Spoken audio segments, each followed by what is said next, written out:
Gracias nuevamente por la invitación de poder exponer su palabra y en este día tan importante, ¿no?, para nosotros los cristianos evangélicos.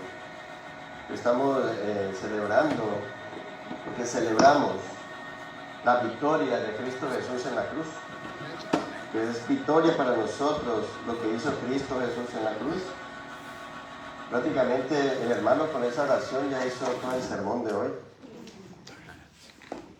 Y vamos a ver entonces en esta noche cada frase, cada palabra expresada por Cristo Jesús en esa cruz. Las últimas palabras de Cristo en la cruz. Para mí, cada una de ellas, las que escuchamos, es un poema de amor. El amor del Padre hacia la humanidad al dar a su Hijo en propiciación por nuestros pecados. El amor del Hijo al cumplir antes de la fundación del mundo el propósito y plan que nos muestra las Sagradas Escrituras. Hoy vamos a desglosar de la manera más breve que nos sea posible cada frase dicha por nuestro Señor Jesucristo en la cruz. No solo para entender su significado, sino además para darle un sentido a nuestras vidas. Eso es el plan y propósito de esas palabras que Cristo Jesús expresó en la cruz del madero. Vamos a ver entonces cuál es la primera palabra que describe el Evangelio de Lucas, capítulo 23, versículo 34. Y Jesús decía: Padre, perdónalos porque no saben lo que hacen. A nuestro Señor Jesucristo hizo esta oración en la cruz, sufriendo en su agonía, sufriendo las ofensas, las afrentas, las calumnias, lo golpearon en el rostro y aún Cristo Jesús decía: Padre, perdónalos. Cristo Jesús no hace esa oración por él estando en la cruz, lo hace por sus enemigos que lo estaban calumniando, por aquellos responsables de la muerte. Pero aún así Cristo Jesús decía: Padre, perdónalos. Algunos entendidos de las Sagradas Escrituras expresan esta palabra griega, se traduce como que Jesús continuamente estaba orando: Padre, perdónalos. Al parecer el Cristo Jesús no hizo una oración aislada, sino que estuvo orando constantemente. Cuando esos clavos traspasaban su carne, Cristo Jesús ahí decía: Padre, perdónalos. Mientras levantaba insensiblemente la cruz, para luego dejarla caer de golpe en el hoyo que estaba clavado en la tierra, él oraba: Padre, perdónalos. Cuando la gente pasaba por ahí y decía: a otro salvó, que se salve a sí mismo. Cuando los soldados desprevenidamente jugaban, tiraban los dados o la suerte por las ropas de Cristo Jesús, él decía: Padre, perdónalos. Ante la peor conducta del hombre, vemos el amor de Jesús en su más alto grado. Padre, perdónalos. Nuestro Señor Jesucristo podía orar así porque en su corazón tenía perdón para ellos. Yo le hago una pregunta: ¿qué tiene su corazón en esta noche? ¿Tiene perdón? ¿Tiene el amor de Cristo Jesús en su vida? ¿O tiene rencor, tiene ira, tiene amargura en su vida, en su corazón? Porque el amor de Cristo Jesús expresó esas palabras: Padre, perdónalos. Solamente un corazón lleno del poder del Espíritu Santo, solamente un corazón lleno de amor puede expresar esas palabras aún en las dificultades, en las desavenencias o en las situaciones que usted y yo podemos estar atravesando. Podemos decir: Padre, perdónalos. Perdónalos.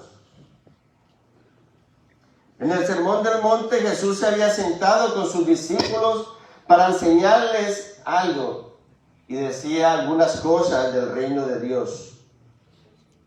Y entre las que él les estaba enseñando en el Sermón del Monte era: oíste que fue dicho, ojo por ojo y diente por diente. Pero yo, o sea, Cristo Jesús, os digo: amad a vuestros enemigos y orad por los que os ultrajan y os persiguen. Eso está en Mateo 5, 38, 44. Ahora, en aquella sombría colina del Calvario, Jesús estaba colocando en práctica la enseñanza que le dio a sus discípulos, amando a sus enemigos y orando por ellos. Ahora yo te digo a ti, ¿de qué sirve venir hoy aquí a la congregación, el próximo domingo, el miércoles de la escuela dominical y todo lo que hagamos, las diferentes actividades de nuestras congregaciones, si no vamos a colocar las enseñanzas de Cristo Jesús en práctica? ¿De qué sirve eso? De nada. Cristo Jesús nos da una gran lección hoy de que debemos de perdonar a aquellos que nos ofenden. Debemos de perdonar a aquellos que nos ultrajan, a aquellos que nos hacen cosas, debemos de perdonarlos a ellos. Y es una muestra de amor lo que hace Cristo Jesús en esa cruz. Usted dirá, pero señor predicador, usted no sabe la situación que estoy pasando, lo que me ha hecho mi esposo, mi esposa, mi hermano, mi amigo, pero Cristo Jesús dice, perdónalos. Y hay que perdonar, hermanos. Ese es uno de los principios del gran amor, el perdonar a otros, el amar a otros. Pero Cristo Jesús no dice, perdone a su mejor amigo. Él dice, perdone a sus enemigos.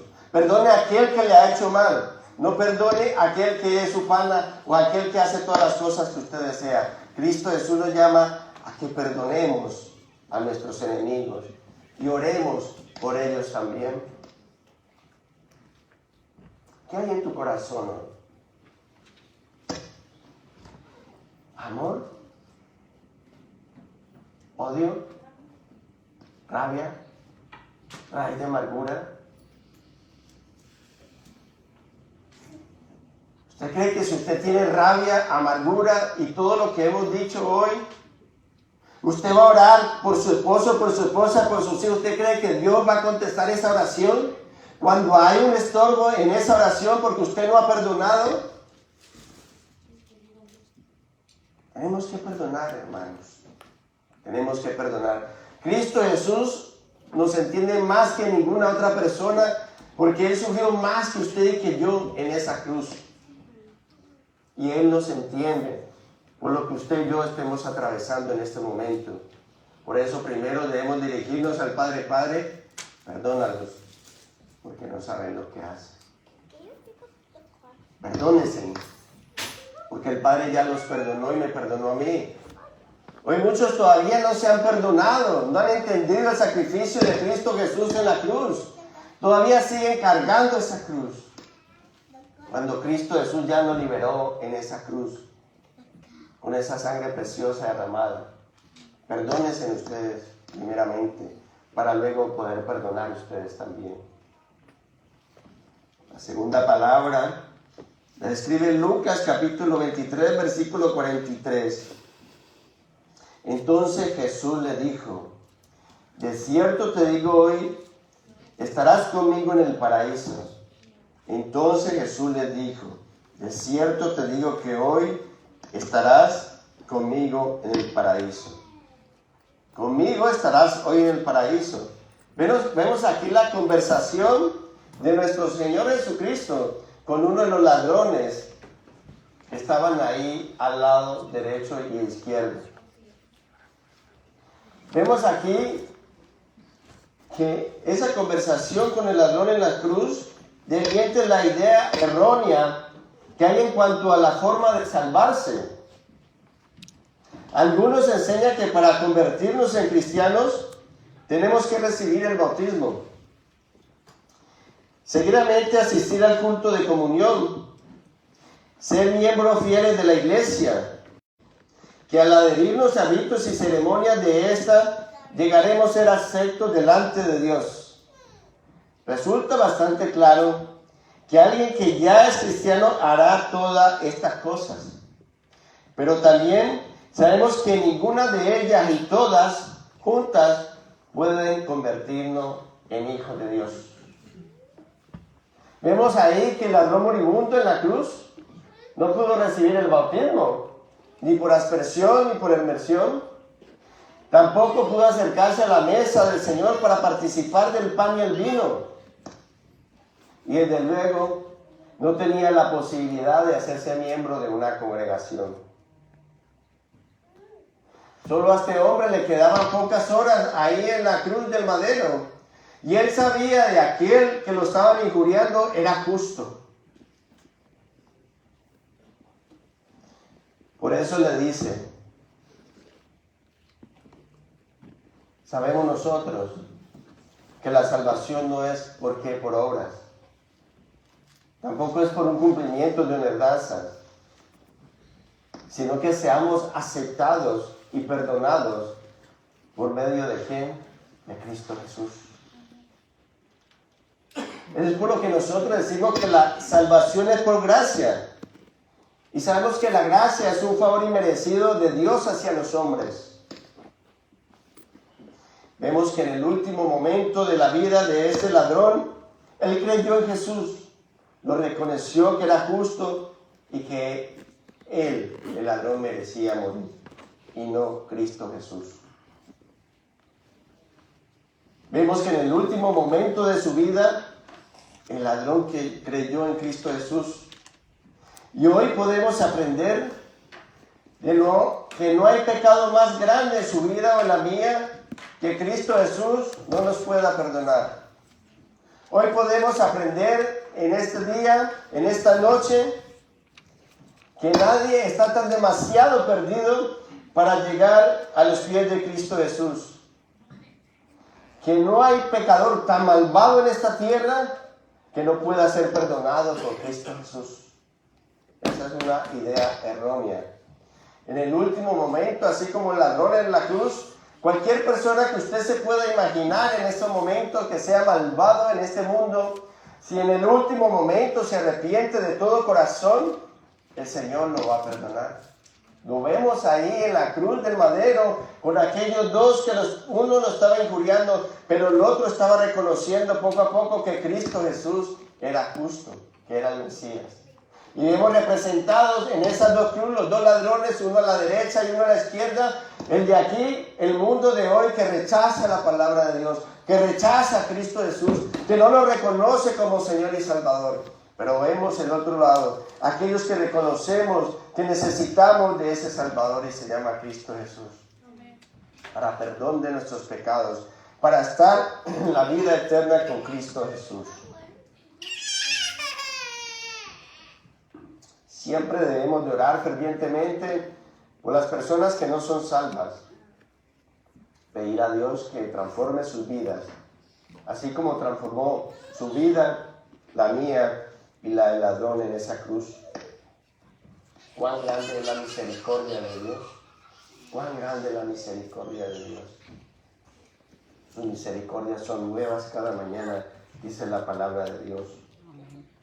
Hoy lo invito a que hoy es momento de arrepentirse y pedir perdón por nuestros pecados y confiar en el sacrificio de Cristo Jesús. Miren lo que dice Juan Calvino. Si Cristo, aún no habiendo derrotado a la muerte, pudo prometer al ladrón la vida eterna, ¿cuánto más nos salvará a nosotros habiendo resucitado con poder al tercer día? ¿Cree usted esta palabra? Amén. Vamos a la tercera palabra. Juan 19, 26, 27, y ahorita lo leyeron. Cuando vio Jesús a su madre y al discípulo a quien él amaba, que estaba presente, dijo a su madre: mujer, he aquí a tu hijo. Después dijo al discípulo: he ahí tu madre. Y desde aquella hora el discípulo la recibió en su casa. Vemos al pie de la cruz de Cristo Jesús 4 mujeres y un hombre. La mayoría de las veces las mujeres demuestran una devoción mayor a Jesucristo que nosotros los hombres. En la reunión de oración de nuestras iglesias se ha dicho que fueron iniciadas por los hermanos, pero son las hermanas las que las mantienen. Vemos ahora entonces aquí que María está viendo a su hijo colgado en la cruz ensangrentado, sin ella poder hacer nada. Solo ver su agonía en esa cruz derramando esa sangre preciosa. Sin embargo, en lugar ella de gritar, de desplomarse de histeria, de doblegarse, de huir o caer en un desmayo ante la horrible visión, ella estuvo firme. ¿Por qué? Porque se cumple lo que Lucas capítulo 2 versículo 35 dice acerca de la profecía de Simón, de que una espada traspasaría el alma de María. En ese momento que Simón le dijo eso, fue como cuando uno le cae un baldado de agua fría cuando le dan una mala noticia a uno. Pero esto le ayudó a María cuando Simón le expresa de que ese niño iba a ser especial, iba a redimir la humanidad, a su nación Israel. Esto le iba a ayudar a María para fortalecerse. Para cuando llegara ese día que viera al Hijo de Dios colgado en esa cruz, ella estuviera firme y fuerte en ese momento. Y eso fue lo que pasó. Pero también vemos la grandeza y el poder de la mujer de guardar en su corazón las cosas que le pasan a sus hijos. A veces nuestras madres, en silencio y en soledad, guardan todo lo que nosotros hacemos en esta vida. Y ellas en silencio, en su cuarto, derraman todo su corazón, sus lágrimas delante del Creador. Y esto es lo que María estaba sintiendo en ese momento. De todas las profecías, de todo lo que le anunciaba, de todo lo que le expresaba ese niño pequeño, se iba a cumplir algún día. Y ese momento había llegado. Por eso María estaba ahí de pie, viendo a su hijo en esa cruz ensangrentado. Jesús la vio allí de pie y angustiada. Su tercera palabra en la cruz refleja el tierno amor de un hijo por su madre.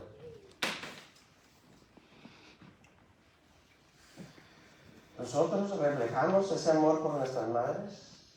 Yo aquí mucho joven, pero algunos de nosotros también tenemos padre y mamá.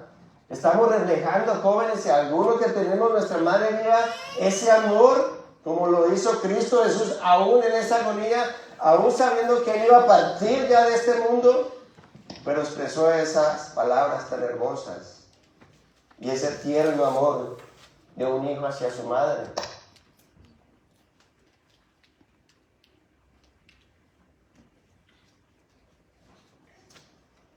Él estaba haciendo una provisión de gracia para María en los años por venir.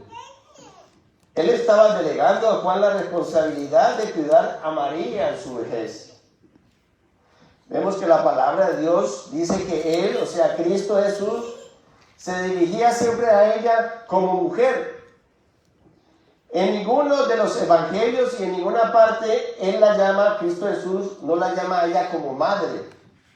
Siempre la llama solo mujer. Pero esta no transmite un irrespeto, antes por el contrario, en griego la palabra mujer se refiere a señora. Así como nos enseñaron a uno desde pequeño, sí señora, no señor. En estos momentos, Cristo Jesús se refiere a ella como mujer, no una forma despectiva, sino como una forma de respeto hacia ella. Pero sí subraya el hecho de que Cristo era mucho más para María que un hijo. Para María en ese momento, Cristo Jesús era ¿quién? Su Salvador. Así como lo es para usted y para mí. Vemos ahí nuevamente cómo Cristo Jesús hace en práctica la palabra de Dios. Cristo amó y honró a su madre, cumpliendo el quinto mandamiento que dice, honra a padre y a madre. El deber de velar porque ellos sean cuidados en la vejez. ¿Estamos haciendo eso nosotros con nuestros padres? ¿Estamos honrando a nuestros padres? Porque Cristo Jesús ya estaba a punto de morir. Cristo Jesús ya estaba a punto de partir. Y nosotros todavía, Señor, no estando mucho tiempo para que honremos a padre y a madre. ¿Por qué Jesús nombra a Juan ahí en la cruz y no nombra a alguno de sus hermanos para cuidar a María, que sería lo lógico? Juan 7:5 nos dice que sus hermanos no creían en Él. Hechos 1:14 nos dice que ellos se convirtieron cuando resucitó Cristo Jesús de entre los muertos. Pero más antes, los mismos hermanos tildaban a Cristo Jesús como de loco. No creían en Él. Por eso vemos ese amor de Cristo Jesús. Aún en la cruz, le dio a su discípulo amado, aquel que siempre lo acompañó, aquel que él creía y confiaba de que iba a honrar y respetar a su madre terrenal. Porque vemos aquí que ya se separa lo terrenal con María, con el Hijo de Dios que va a ser glorificado y exaltado. Pero aún así, Cristo Jesús le encargó a ese discípulo amado, a María, su madre. Vemos aún aquí que en la cruz del madero nace una nueva familia. Y eso es lo que hace la cruz. Unir la familia, no desunirla, eso lo hace el enemigo. La cruz lo que hace es unir una nueva familia. Vemos ahí como el discípulo amado, desde ese momento, la aceptó como su madre. Vamos a ver ahora la cuarta palabra.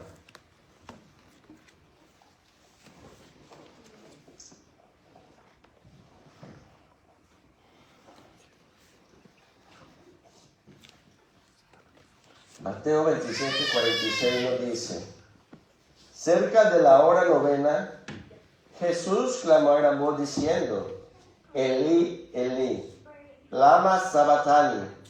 Esto es: Dios mío, ¿por qué me has desamparado? Este fue el grito de abandono de nuestro Señor Jesucristo desde las tinieblas. Dios mío, ¿por qué me has desamparado? Hermanos, hoy 2022 años, sigue todavía retumbando todas las palabras que Jesús exclamó en la cruz del madero.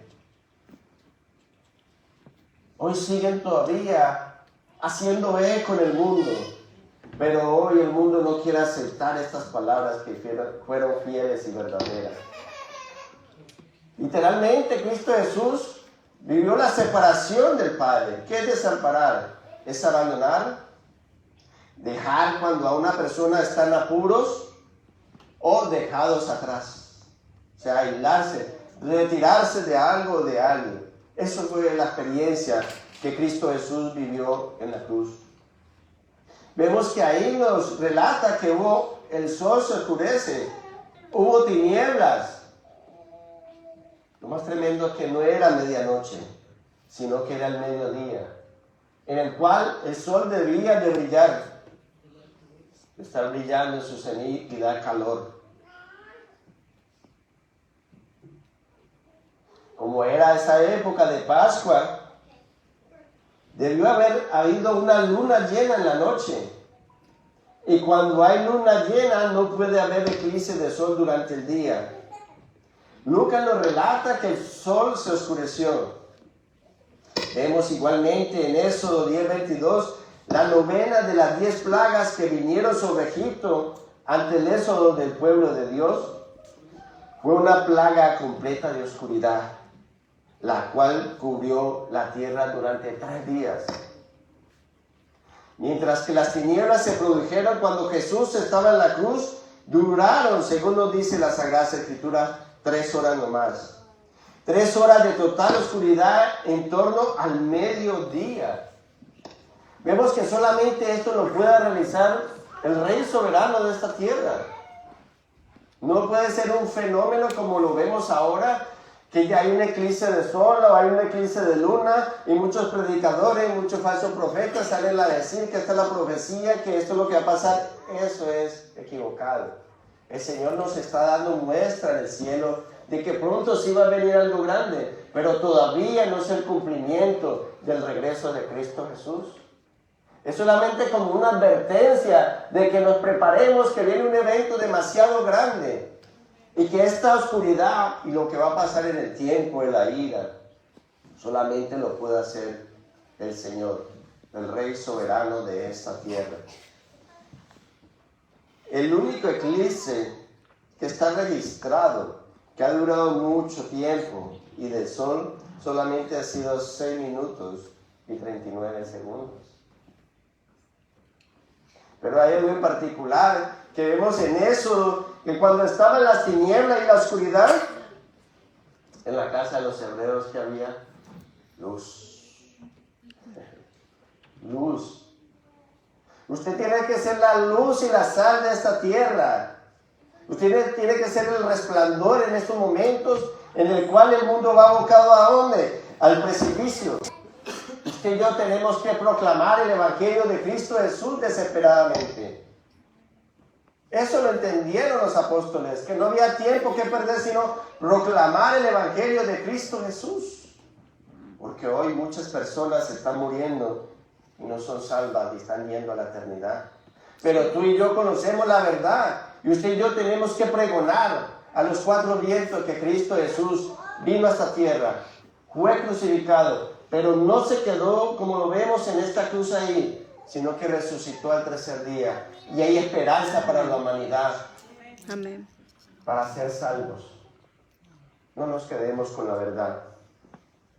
Imagínense ustedes el miedo, el estremecimiento de quienes se encontraban en el monte del Calvario cuando vieron esta oscuridad.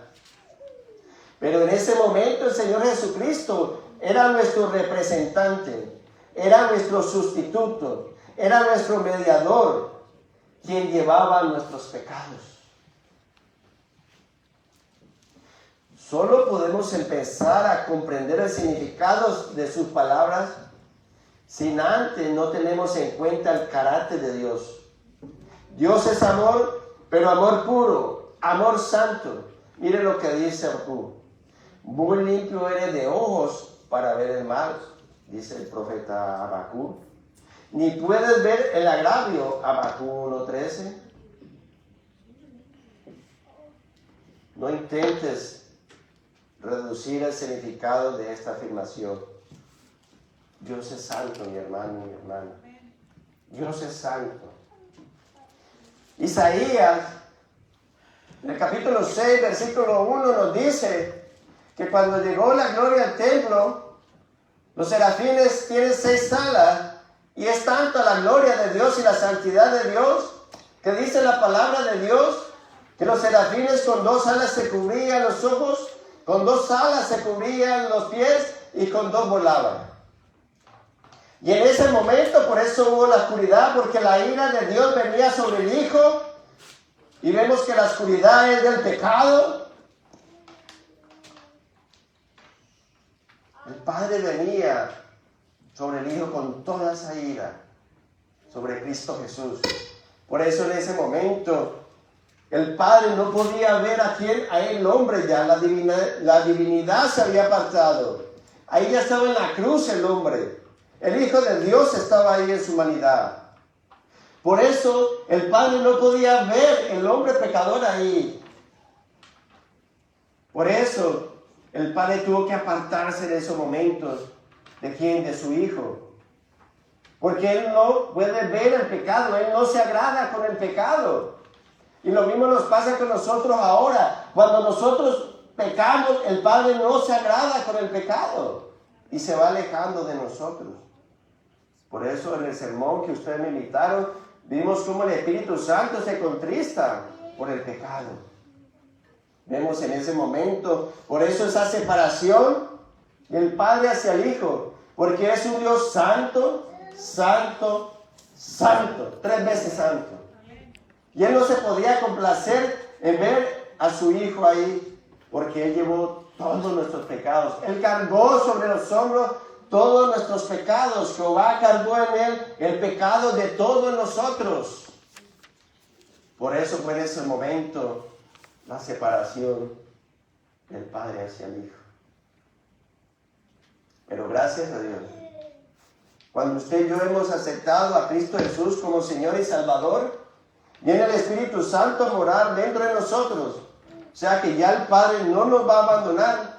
Pecamos sí, pero dice la palabra de Dios, 1 de Juan, capítulo 1, versículo 9, que si confesamos nuestros pecados, Él es fiel y justo, ¿para qué? Para perdonarnos. Hay perdón. En ese amor de esa cruz, que Cristo Jesús dio su vida por usted y por mí. O sea, la quinta palabra, Juan 19, 28. Después de esto, sabiendo Jesús que ya todo estaba consumado, dijo para que se cumpliese la escritura, tengo sed.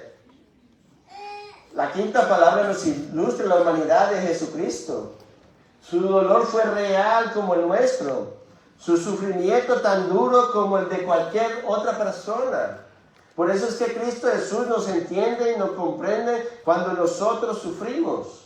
Porque Él padeció todas estas cosas antes de ir a la cruz también. Jesús tiene sed. Tiene sed para que se cumplan las profecías. Vemos en el Salmo 22:15 que dice, mi lengua se pegó a mi paladar. Y vemos su cumplimiento en el Salmo 69:21 que dice, me pusieron además hiel por comida, y en mi sed le dieron a beber vinagre. En el Gólgota, el significado del lugar de la calavera, le dieron de beber vinagre mezclado con hiel, pero después de haberlo probado no quiso beberlo. Él no quería que le ofrecieran esta extraña bebida, aunque era un acto humanitario, ya que la misma estaba reconocida generalmente como un narcótico para adormecer a aquella persona, a aquellos reos, para reducir un poco el sufrimiento durante la crucifixión. Pero el Señor rechazó aquella bebida, porque Él tenía que estar consciente. Él estaba preparado para afrontar todo impacto y la embestida de la agonía física. Él deseaba mantener su mente en todos sus sentidos en lucidez posible para llevar a cabo la imponente tarea que había sido predestinada para él desde antes de la fundación del mundo.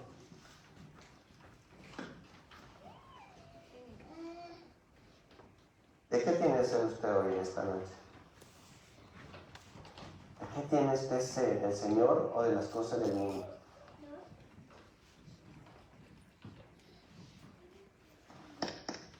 ¿De qué manera estás tratando de saciar la sed de tu corazón? ¿Con rabia? ¿Con envidia? ¿Enojos?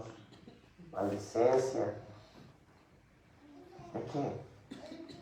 Vemos que la palabra de Dios dice, para que las escrituras se cumpliesen, tengo sed.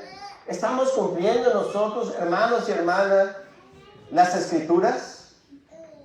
¿Estamos cumpliendo cada domingo o cada mensaje o cada oración que hacen? ¿Estamos cumpliendo la palabra de Dios a cabalidad?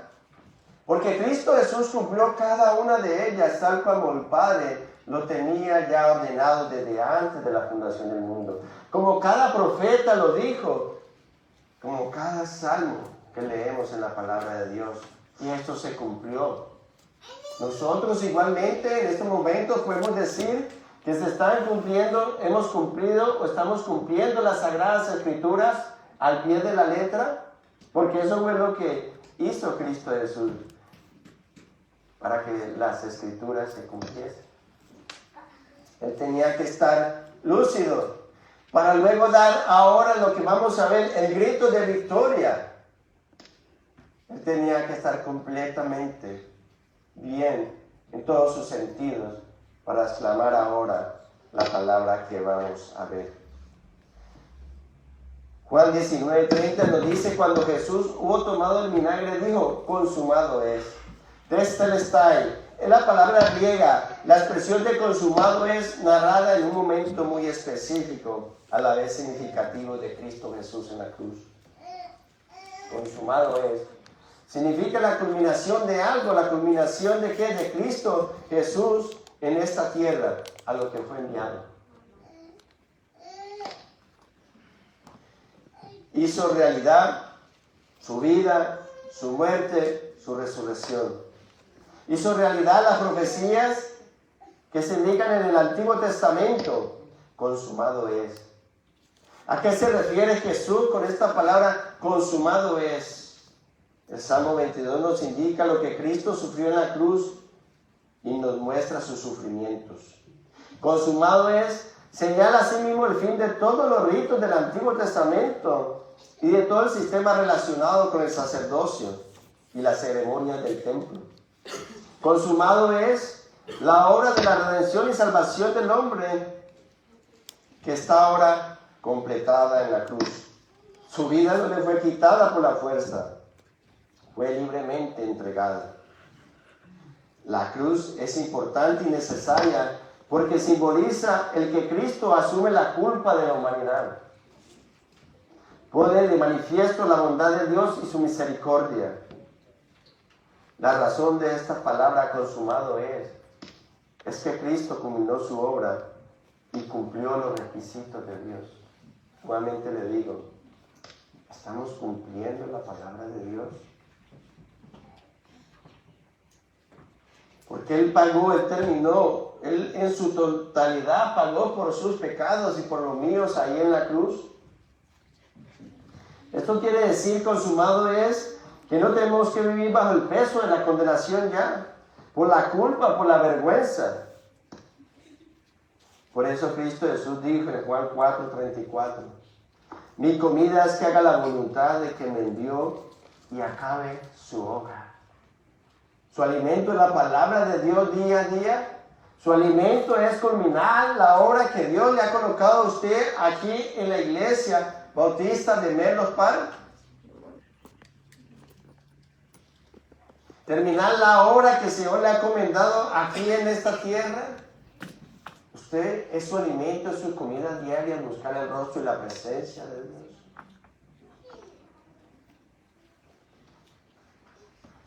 La última frase, la séptima palabra, Lucas 23:46.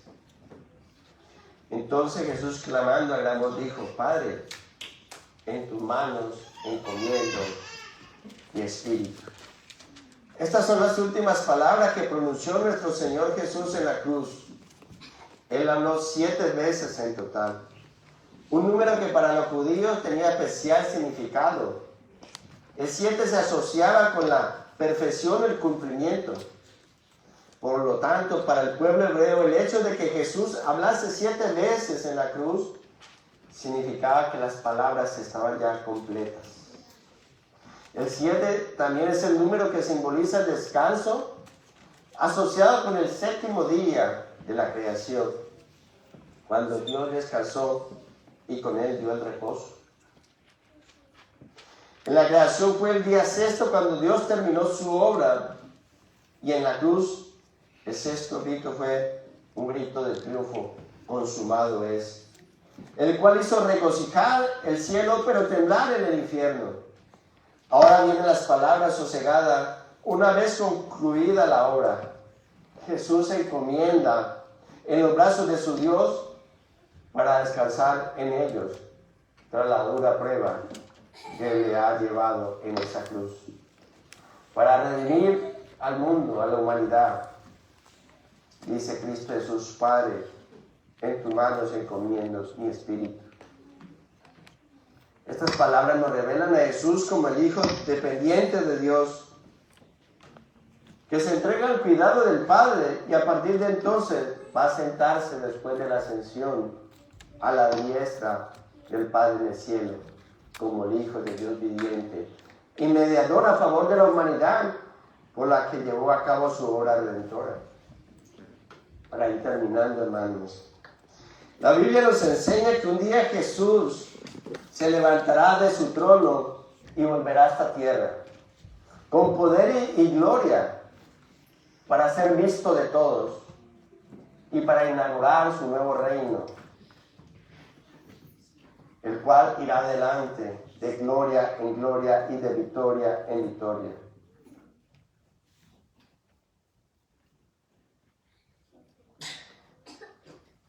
Vemos, hermano, que Juan capítulo 18 nos dice que Simón de Cirene tomó y cargó la cruz de Cristo Jesús. Simón de Cirene no quería cargar esa cruz, estaba renuente a hacerlo, aún así lo hizo y la cargó. Pero ahí caminando poco a poco al Gólgota, al lugar de la calavera, algo pasó en Simón de Cirene. Porque al llegar ya hasta la cima, cuando descargó la cruz, fue una persona totalmente transformada y diferente. Y eso es lo que hace la cruz en usted y en mí, de que al tomar la cruz, al cargar la cruz, tenemos que aprender del Mesías, porque Él va al lado de nosotros. Él no nos ha dejado, Él no nos ha desamparado, porque ha dejado el poder del Espíritu Santo en nosotros.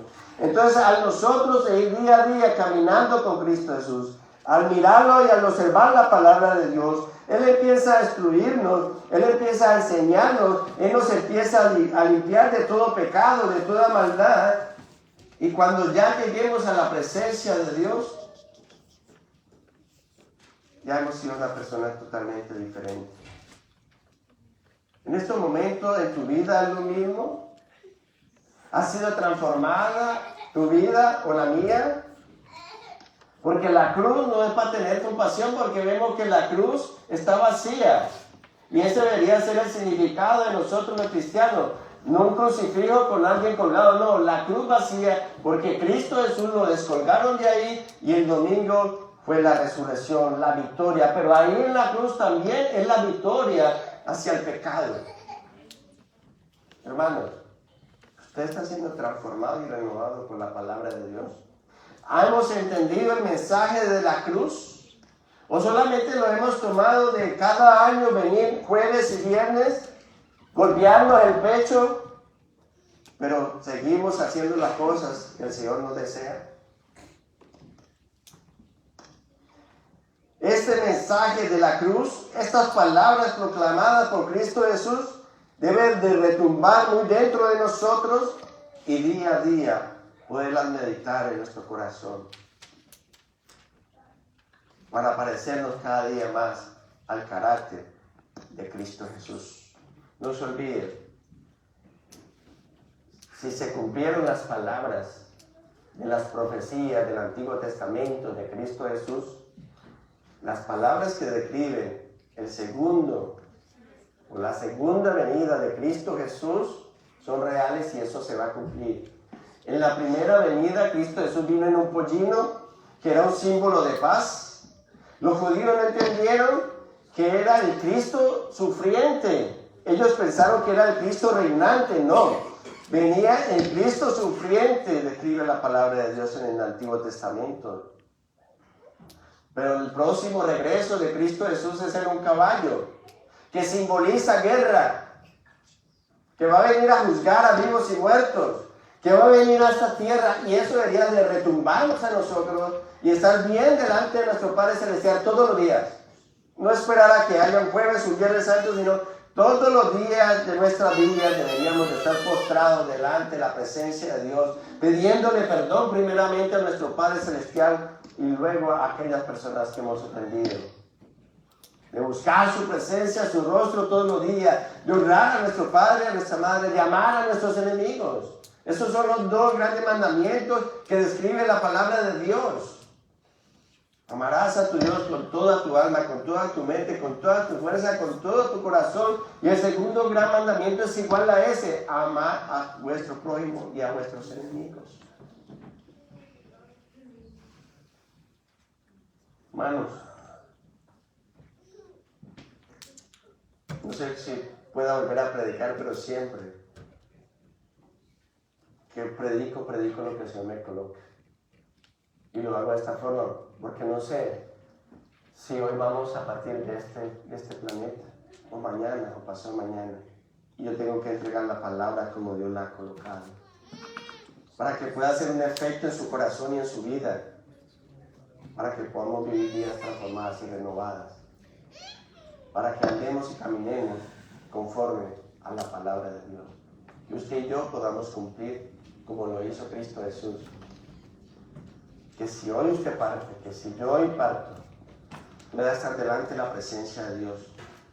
Porque eso es lo que dijo Cristo Jesús: Padre, en tus manos encomiendo tu espíritu. Que usted el día que parta delante de la presencia de Dios. Que no vaya a ser que el día que usted parta, va para abajo, para el infierno. No hay término medio. O vas al cielo o vas al infierno. No hay término medio. Que podamos decir: Padre, Voy para tu Espíritu Santo adelante en tu presencia, como el Espíritu de tu Hijo amado Cristo Jesús. Amén. Oremos. Padre, gracias Señor te damos por este día que nos has dado, Señor. Gracias por cada uno de mis hermanos, hermanas, los niños, jóvenes que estuvieron aquí presentes y aquellos que nos ven. Que esta palabra, Señor, pueda llegar a lo más profundo de nuestros corazones, Señor. Para que renueve nuestra mente, para que sane nuestros corazones, Padre Santo, que están muchas veces heridos. Para que quites toda la pudredumbre que hay dentro de nosotros y nos siga limpiando día con día. Porque tú eres un Dios santo, santo, santo. Que no fue en vano la muerte de tu Hijo amado Cristo Jesús en la cruz, sino por el contrario, fue la victoria sobre huestes espirituales de maldad, sobre demonios, sobre el mismo Satanás y sobre el infierno. Ayúdanos, Padre, a vivir vidas conforme tú deseas y quieres, Señor. Espíritu Santo de Dios, gobierna nuestros hogares, gobierna nuestras vidas, gobierna todo nuestro ser para no hacer cosas malas que no te agraden, sino por el contrario, caminar día a día en pos de esa santidad. Que podamos cumplir la meta, el propósito y el plan maravilloso que tú tienes para nosotros, así como lo cumplió Cristo Jesús en la cruz del madero. Gracias, Cristo Jesús, por dar la vida por cada uno de nosotros. Porque con tu sangre preciosa derramada nos has limpiado, nos has perdonado de nuestros pecados pasados, presentes y los por venir. Que en esa sangre hay victoria, hay poder sobre la enfermedad. Gracias, Dios. Gracias, Dios mío, por tu Hijo amado Cristo Jesús. Que la gracia de nuestro Señor Jesucristo, que el amor del Padre, que la comunión del Espíritu Santo sea ahora y siempre, por los siglos de los siglos. Amén, amén y amén. Amén.